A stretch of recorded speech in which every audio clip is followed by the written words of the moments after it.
morning. I'm so glad you came by to celebrate Easter with us.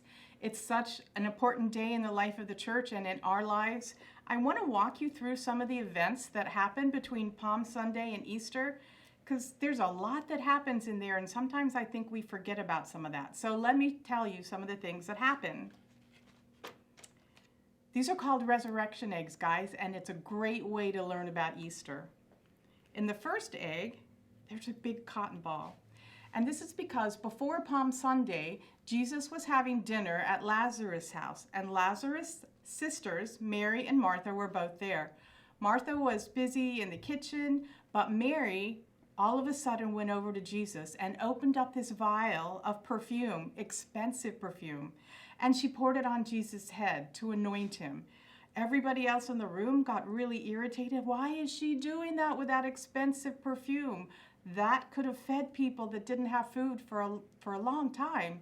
And Jesus said, no, she's honoring me, and she's doing the right thing to do. So don't bother her. Let her do what she needs to do. So in the second one is a palm.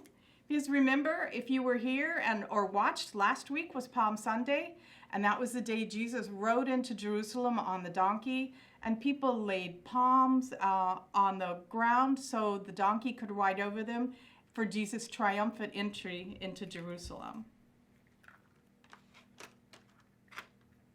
This third one is a cracker, because on the Thursday of Holy Week, after Palm Sunday, Jesus in the upper room celebrated Holy Communion with the disciples.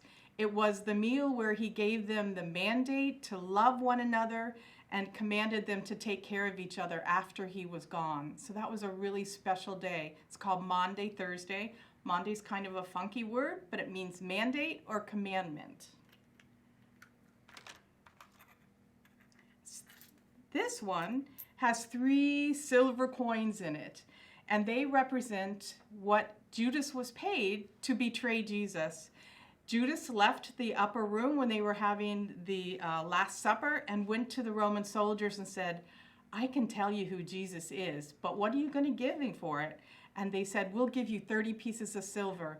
And for 30 pieces of silver, Judas betrayed Jesus.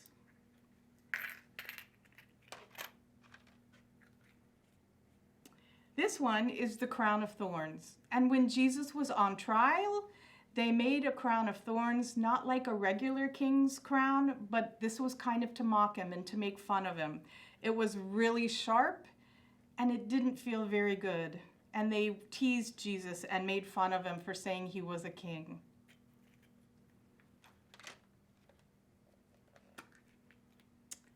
And this, I'm sure you know what this represents. This represents the cross that was on Golgotha that Jesus was hung on and crucified on.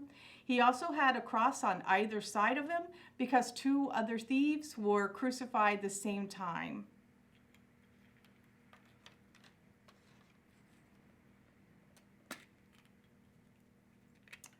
These are 3 nails, and they represent the nails that went into the cross to hold Jesus on the cross when he was suffering there for our sins. So that's why the nails are here as part of the story. This is called a shroud. I don't know if you can see it very much. It looks like maybe a long dress, but it's called a burial shroud. And after Jesus was taken down off the cross, after he died, they wrapped him in this before they went to the tomb that Joseph of Arimathea donated so Jesus could be buried in it. This is a Q-tip that has a cotton tip on it. While Jesus was on the cross, he said, I thirst. He was so thirsty because he'd been there a long time.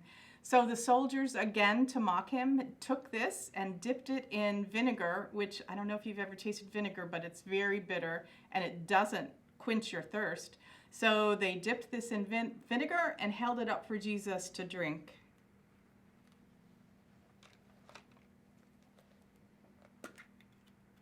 And these are cloves. Sometimes when you cook a ham or something like that, you put cloves in it.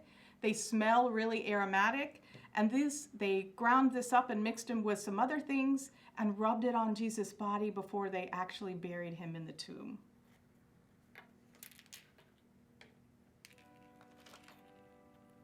And this, I bet you guys know what this stands for. This is a stone, and it represents the big stone that was on the opening of the tomb where Jesus was buried. I'm going to tell you about that in a second. And this last one is empty, because that represents what we celebrate today. That the tomb is empty and Jesus has risen. That's what we give thanks for. Now, when Mary Magdalene and some of her friends came upon the tomb where Jesus was buried, they went the next day just to take care of the body. And they got up to the tomb, and that big stone was rolled away. And they looked inside, and they saw two angels in there, but they didn't see Jesus' body. And Mary Magdalene was so upset. She was like, "What have you done with my Lord? Where is he? Where have you moved him?" And the angels were like, "Why are you crying, Mary?" And Mary's like, "You took my Lord. I don't know where he is." And somebody was behind her, and Mary turned around and said, "Where have you taken him?" And the person said, "Mary." And all of a sudden, Mary recognized the voice and saw that it was Jesus. Can you imagine how excited she must have been to be the first person to see Jesus after he rose? So my friends, that's the story from Palm Sunday to Easter. I hope you now know a little bit more about what happened in between those times. And as you eat your jelly beans and find your Easter eggs, I hope you realize that the real reason we celebrate Easter is because Jesus died on the cross for us, and now we are forgiven forever. So enjoy the rest of your day.